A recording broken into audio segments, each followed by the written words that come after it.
یزید کے ہاتھ پہ بیعت ہوں گا جو مسلمانوں کا خلیفہ ہے، ابن زیاد کے ہاتھ پر بیعت نہیں ہوں گا۔ یہ بھی اس تاریخ کا ایک اہم پہلو ہے کہ حضرت حسین نے کوفہ جانے کا ارادہ ترک کر دیا اور کربلا سے شام جانے کا آپ رضی اللہ تعالیٰ عنہ نے ارادہ کر لیا۔ اور بعض مورخین نے لکھا ہے کہ حضرت حسین جو واپس آ رہے تھے تو وہ کربلا سے گزر رہے تھے، وہ واپسی کا راستہ ہی شام کا راستہ ہے۔ نہیں یاری بات میرا خیال ہے سمجھ، وہ جس ٹریک پر چل رہے تھے وہ راستہ کون سا ہے؟ وہ شام کو جاتا ہے۔ یہ اس کی علامت ہے کہ آپ یزید سے ملاقات کے لیے، مذاکرات کے لیے تیار، بولو بھائی، ہو چکے تھے کہ میں خود براہ راست یزید سے مل کے حال احوال دیکھتا ہوں، اگر مجھے سمجھ میں آیا تو میں اس کے ہاتھ میں بیعت ہو جاؤں گا۔ حضرت حسین رضی اللہ تعالی عنہ کا مقصد حکومت کے خلاف تلوار اٹھانا، بولو بھائی، نہیں تھا، ورنہ وہ اس کے لیے تیار نہ ہوتے۔ مگر جو ابن زیاد تھا اس نے حضرت حسین رضی اللہ تعالی عنہ اور آپ کے ساتھ جتنے اہل بیت تھے ان پر ظلم یہ کیا اس بدبخت نے کہ اس نے انہیں شام جانے کا راستہ نہیں دیا، اور اس میں اپنی توہین محسوس کی کہ میرے ہاتھ پر بیعت کیوں نہیں ہو رہے، اور لشکر بھیجا جس لشکر نے چاروں طرف سے حضرت حسین رضی اللہ تعالیٰ عنہ کو گھیرا۔ حضرت حسین نے کہا کہ میں عزت کی جو موت ہے اس کو ذلت کی زندگی پر ترجیح دیتا ہوں۔ کوئی بھی غیرت مند ہوتا تو اس وقت یہی کرتا کہ بھئی جب میں اپنے دعوے سے بھی دستبردار ہو گیا اور میں شام جانے کے لیے بھی تیار ہو گیا، اب میرا راستہ روکنے کی کیا حقیقت ہے؟ اللہ تعالی کوفہ کے گورنر کے ذریعے حضرت حسین کا قتل کروانا چاہتے تھے تاکہ اس کی بدبختی ساری دنیا کے سامنے ظاہر ہو جائے۔ اگر حضرت حسین پھر بھی تلوار چلاتے، پھر بھی لڑتے، تو حضرت حسین پر یہ الزام لگایا جا سکتا تھا کہ معاذ اللہ آپ باغیوں میں ہیں۔ تو اللہ تعالیٰ نے اپنے نبی کے نواسے کو اس الزام سے محفوظ رکھا اور آپ نے لڑائی کا ارادہ ترک کر دیا۔ حضرت حسین نے کربلا کے میدان میں جو لڑائی لڑی ہے وہ اقدامی لڑائی نہیں تھی، وہ دفاعی لڑائی تھی۔ دیکھو جب حکومت آپ کو گھیر لے چاروں طرف سے، آپ کہیں ٹھیک ہے بھائی میں لڑائی سے دستبردار ہوتا ہوں، مجھے میرے گھر جانے دو۔ حضرت حسین کا ایک مطالبہ یہ بھی تھا کہ یا تو مجھے واپس جانے دو مدینہ، میں جہاں سے آیا ہوں وہیں جا رہا ہوں واپس، مکہ جانے دو یا مدینہ جانے دو۔ ان کا ایک مطالبہ تھا کہ نہیں، ان کو گرفتار کر کے لاؤ اور زبردستی ہمارے ہاتھ پر بیعت کراؤ۔ یہ ظلم تھا۔ نتیجہ کیا نکلا ہے کہ کربلا کے میدان میں آپ کو گھیر کر آپ کو بھی شہید کر دیا گیا، اور جتنے اہل بیت تھے مرد سوائے امام زین العابدین کے جو حضرت حسین رضی اللہ حضرت حسن کے بیٹے تھے، ان کے علاوہ جتنے بھی اہل بیت تھے ان سب کو قتل کر دیا گیا۔ اور یہ اسلامی تاریخ پر ایک بدنما داغ ہے یہ واقعہ کہ ایک اسلامی حکومت تھی اور اس کے اسلامی حکمران تھے، اور ان حکمرانوں کے ہاتھوں محمد صلی اللہ علیہ وسلم کے نواسے کا سر جو ہے وہ گردن اڑائی گئی ہے۔ مجھ سے خدا کی قسم یہ الفاظ ادا نہیں ہو رہے، میں اپنے جذبات پہ بہت زیادہ کنٹرول کر رہا ہوں۔ وہ منظر کیا ہوگا کہ جب نبی صلی اللہ علیہ وسلم کے نواسے، آپ صلی اللہ علیہ وسلم کے نواسے کی گردن اڑائی گئی ہو، تو یہ بہت ایک اسلامی تاریخ میں ایک بدترین واقعہ ہے۔ لیکن بات یہ ہے کہ جب یہ واقعہ ہو گیا اور قتل کر دیا گیا، باقی جتنے بھی جو زندہ بچے تھے اہل بیت وہ یزید کے پاس لے جائے گئے۔ روایات میں آتا ہے کہ یزید نے ان کا اکرام کیا اور ان کو عزت کے ساتھ تحفے تحائف دے کر واپس کیا۔ یہ جو کربلا کے واقعات میں جو ظلم کی داستانیں اضافی بیان کی جاتی ہیں، اس کا مستند تاریخی روایات سے کوئی ثبوت، بولو بھائی، نہیں ملتا۔ اب لوگوں نے اپنی دکانیں چمکا لی ہیں، پانی نہیں تھا، کئی دنوں سے کھانا نہیں ملا۔ صحیح روایات سے ثابت ہے کہ حضرت حسین رضی اللہ تعالیٰ عنہ کربلا کے میدان میں وضو کر کے نماز پڑھتے تھے، تو پانی تھا تو، اور بعض نے یہ کہا کہ اہل بیت کی عورتوں کی عزتیں اچھالی گئی ہیں۔ آپ اس طرح کی باتیں کر کے اہل بیت سے محبت کا اظہار کر رہے ہو یا ان کی توہین کر رہے ہو؟ بولو بھائی۔ اگر کوئی عزت دار پاک دامن عورت ہو، بالفرض اس کی عزت پہ ڈاکہ ڈلتا ہے، بالفرض، تو آپ اس بات کو چھپاؤ گے نا، آپ جھوٹ بولو گے، بولو گے نہیں بھائی اس کی عزت پہ کوئی آنچ نہیں آئی ہے۔ کیونکہ جب عورت کی عزت کو آپ کوئی تار تار کر دے اور آپ ممبر پہ بیٹھ کے اس کو بتا دو تو وہ عزت تار تار ہونے سے اتنی بے عزتی نہیں ہوگی جتنی اس بات کو بیان کرنے سے اس کی بے عزتی ہوگی. حقیقت یہ ہے کہ کسی مستند روایت سے ثابت نہیں ہے کہ اہل بیت کی عورتوں کی عزتوں کو اچھالا گیا. وہ نبی کے گھرانے کی عورتیں تھیں, ان کا ناخن بھی کوئی نامحرم مرد نہیں دیکھ پاتا تھا.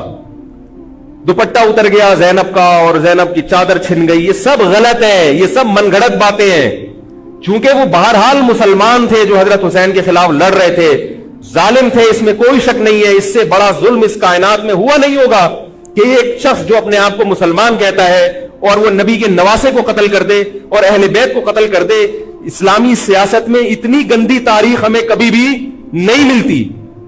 حضرت عثمان کا بھی قتل ہوا, وہ بھی بہت بڑا ظلم تھا, مگر یہ ظلم اس ظلم کی نوعیت سے بڑھ کر تھا, کیونکہ حضرت عثمان کا قتل حکومت کے ہاتھوں نہیں ہوا ہے, باغیوں کے ہاتھوں ہوا ہے. یہاں حضرت حسین کا قتل کس کے ہاتھوں ہوا ہے؟ حکومت کے ہاتھوں ہوا ہے, جس پر لوگ بیعت کر چکے تھے. تو یہ اسلامی تاریخ میں ایک بہت بڑا بدنما داغ ہے, مگر اس کو بیان جس انداز سے کیا جاتا ہے اور جتنے قصے کہانیاں من گھڑت سنائے جاتے ہیں ان کا حقیقت سے تعلق نہیں ہے. ہماری نظر میں چاہے پانی بند کیا ہو یا نہیں کیا ہو, کھانا ملا ہو یا نہیں ملا ہو, ہماری نظر میں حضرت حسین رضی اللہ تعالی عنہ کا سر قلم کر دینا ہی کائنات کا بدترین ظلم ہے. یہی ایسا ظلم ہے کہ جس پر جتنا غم کیا جائے کم ہے. غم منایا نہیں, غم کیا جائے. منانا الگ چیز ہے, غمزدہ ہونا الگ چیز ہے. لیکن جو آگے اس میں تڑکا لگایا جاتا ہے اس کا حقائق سے تعلق بولو بھائی نہیں ہے. یہ دکانیں ہیں جو چمکائی, اس میں سب برابر ہیں, شیعہ بھی سنی بھی. بہت سارے سنی علماء بھی کربلا کے واقعے کو بہت ہی بھیانک انداز سے بیان کرتے ہیں, اور مقصد کیا ہوتا ہے؟ پبلک کو رلانا. ایک رونا وہ ہوتا ہے جو خود سے آئے, اور ایک رونا ہوتا ہے باقاعدہ آپ کو آرڈر پہ رونے کے لیے اور رلانے کے لیے بلایا جائے. وہ رمضان میں میں نے بتایا تھا نا کہ میں نے ختم قرآن پہ دعا کی تو مجھے رونا آ گیا, بہت زیادہ رونا آیا. اگلے دن ایک صاحب کہنے لگے مولوی صاحب آج بھی ایسی ایک دعا ہو جائے. میں نے کہا میں آرڈر پہ نہیں روتا, میں آرڈر پہ نہیں روتا. اب تو آ بھی رہا ہوگا تو نہیں آئے گا. نہ انسان کسی کے مشورے سے ہنس سکتا ہے اور نہ انسان کسی کے مشورے سے رو. اگر آپ کسی کے مشورے پہ رو رہے ہیں اس کا مطلب ڈرامے بازی. آپ کو فلم کا ایکٹر ہونا چاہیے, آپ کو ڈرامے جوائن کرنے چاہیے, وہاں آپ اچھے چل سکتے ہیں. جیسے کہ ہمارے ایک مشہور اسکالر ہیں, ان کے بارے میں لوگ یہ کہتے ہیں ان کو فلموں میں ہونا چاہیے تھا, پتہ نہیں یہ جیو پہ کیوں آ رہے ہیں. وہ آرڈر پہ روتے بھی ہیں, آرڈر پہ. اب چونکہ یوٹیوب کا دور ہے, میں پہلے جو کربلا کے واقعات جو لوگ بیان کرتے ہیں ان کی تقریریں نہیں سنتا تھا. اب کیا ہوتا ہے, بعض دفعہ بیٹھے ہوئے ہیں کہیں سفر پہ جا رہے ہیں تو یوٹیوب کی ویڈیو, ہم نے کہا چلو یار ہم بھی سن لیں. ایسی چہک چہک کے منہ بنا بنا کے گھما گھما کے تقریریں ہوتی ہیں, لگتا ہے کہ یہ باقاعدہ ایک ڈرامہ ہے, اداکار ہے, فنکار ہے جس کو ڈرامے بازی کے لیے یہاں پر. یہ حضرت حسین کی شہادت کو کیش کرا رہے ہیں. یہ حضرت حسین سے محبت کرنے والے نہیں ہیں, یہ ان کی شہادت کو دیکھو. اس کی مثال ایسے جیسے کوئی محلے میں مر گیا, کسی سیٹھ کا بیٹا مرا, اب آپ کو سیٹھ سے قرضہ چاہیے تو سب سے زیادہ آپ روگے نا, تاکہ سیٹھ صاحب سمجھیں کہ محبت سب سے زیادہ کس کو ہے؟ آپ کو. تو آپ اس کی بیٹے کی موت کو کیا کرا رہے ہو؟ کیش کرا رہے ہو. بعض لوگ کسی کی شہادت کو کیش کراتے ہیں, کسی پہ ظلم کو کیش کراتے ہیں. تو میں پھر عرض کروں کہ بہت بدترین واقعہ ہے. حضرت حسین رضی اللہ تعالیٰ عنہ کا سر لے جایا گیا یزید کے پاس. یزید بدبخت نے چھڑی سے آپ کے ہونٹوں کو چھوا. وہاں صحابی رسول نے فرمایا کہ ایسا مت کرو. فرمایا اللہ کی قسم میں نے ان ہونٹوں پہ بارہا محمد صلی اللہ علیہ وسلم کے ہونٹ رکھے ہوئے دیکھا ہے. بارہا میں نے دیکھا ہے کہ محمد صلی اللہ علیہ وسلم نے ان ہونٹوں کا بوسہ لیا ہے. بارہا میں نے دیکھا ہے.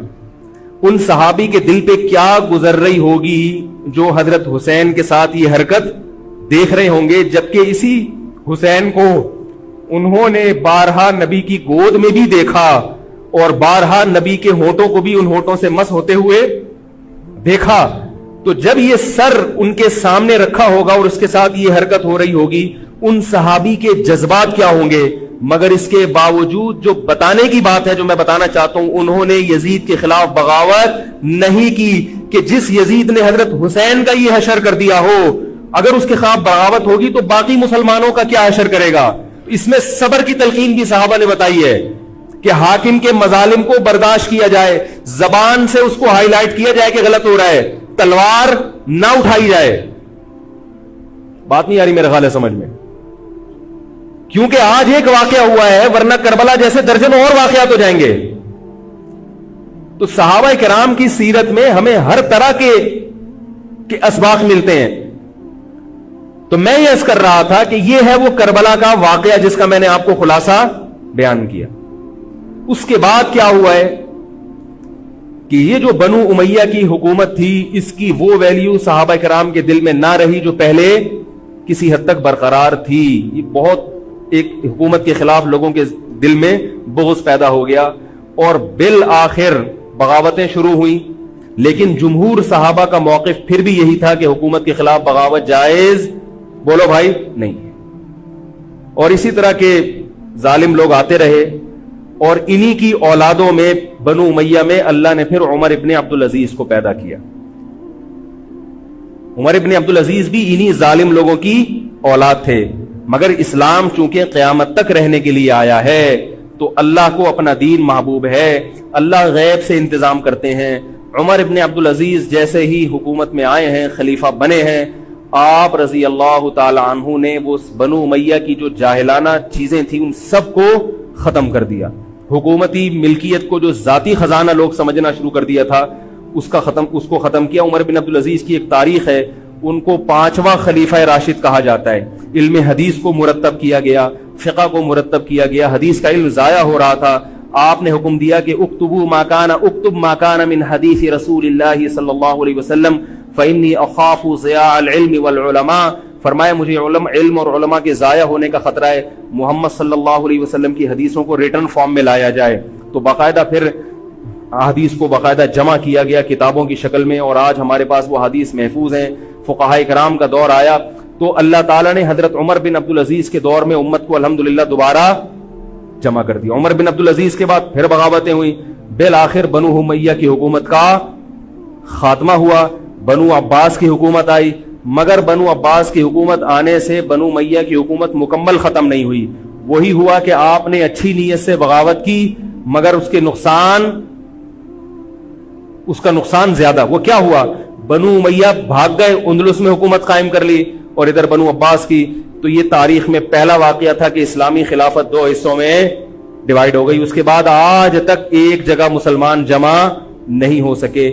کیوں؟ مسلمانوں نے اس حدیث کی مخالفت کی کہ امیر کے خلاف بغاوت, بولو بھائی, نہیں کرو. اب میں آپ سے ایک بات کہتا ہوں کہ بالآخر ڈیوائیڈ ہوتے ہوتے ہوتے ہوتے آج پتہ نہیں کتنے سارے اسلامی ملک بن گئے.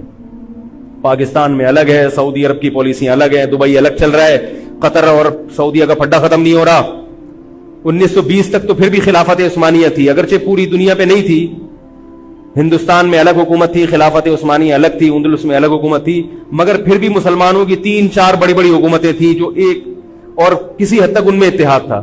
1920 میں وہ بھی ختم, اور اتنے سارے ممالک وجود میں آ گئے, سب کی الگ الگ پالیسیاں ہیں.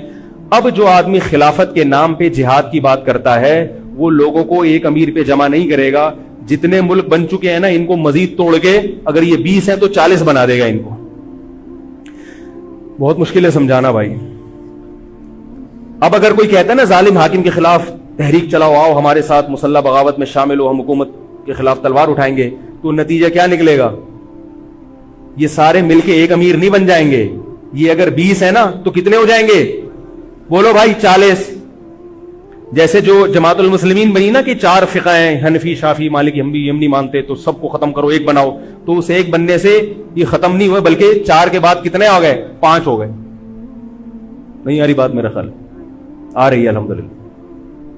اور بھی جو بھی اس کی باتیں کر رہے ہیں نا, امت کو اتحاد کے لیے آ جاؤ, میرے پاس آ جاؤ, تو وہ 6واں بنا رہا ہے, 7واں بنا رہا ہے, پھر 8واں بنا رہا ہے, ایسے بنتے چلے آ رہے ہیں. او بھائی جو ہے وہاں بریک لگا دو, اللہ کا واسطہ روک دو ان کو, کوئی بات نہیں. 4 ہیں, جو جس کو فالو کرے ٹھیک ہے, کچھ نہیں ہوتا اس سے, ہمیشہ سے چلے آ رہے ہیں. تو اب اگر ایک خلیفہ نہیں ہے، ہونا تو چاہیے ایک ہی خلیفہ، نہیں ہے تو جو ہے اسی پہ گزارا کرو، ورنہ اس سے بھی جاؤ گے، اس سے بھی جاؤ گے، تمہاری کوئی مضبوط طاقت اور قوت ہوگی نہیں، کافر جب چاہے گا تمہیں ٹیشو پیپر کی طرح استعمال کر کے پھینک دے گا۔ تو کربلا کے واقعہ سے ہمیں کیا سبق ملتا ہے کہ علامہ ابن تیمیہ رحمہ اللہ تعالی فرماتے ہیں کہ جمہور صحابہ کی جو رائے تھی، حضرت حسین رضی اللہ تعالیٰ عنہ کی بھی اپنی ایک رائے تھی، مگر ابن تیمیہ رحمہ اللہ فرماتے ہیں کہ اگر حضرت حسین رضی اللہ تعالی عنہ کربلا کی طرف خروج نہ کرتے تو ابن تیمیہ کی رائے یہ ہے کہ یہ زیادہ بہتر تھا۔ اب آپ کہیں گے کہ صحابی رسول کی رائے سے اختلاف کر رہے ہیں، نہ وہ کہہ رہے ہیں وہ جو جمہور صحابہ تھے جو حضرت حسین کو منع کر رہے تھے وہ بھی تو صحابہ تھے، حضرت حسن بھی تو صحابی تھے، حضرت حسن نے حضرت معاویہ کے خلاف لڑائی نہیں لڑی، تو صحابہ کی دو رائے تھی، جمہور ایک طرف تھے، تو فرماتے ہیں اگر یہ نہ ہوتا تو زیادہ بہتر تھا۔ لیکن حضرت حسین رضی اللہ تعالی عنہ کے بارے میں ہمارا موقف یہ ہے کہ وہ یہ سب کچھ اس وقت کے جو حالات تھے اس میں کوئی بھی ہوتا اور غیرت مند ہوتا تو وہ یہ کرنے پر مجبور تھا، اور اس میں دھوکہ کس نے دیا حضرت حسین کو؟ اہل کوفہ نے، جس کا حضرت حسین کو علم نہیں ہو سکتا۔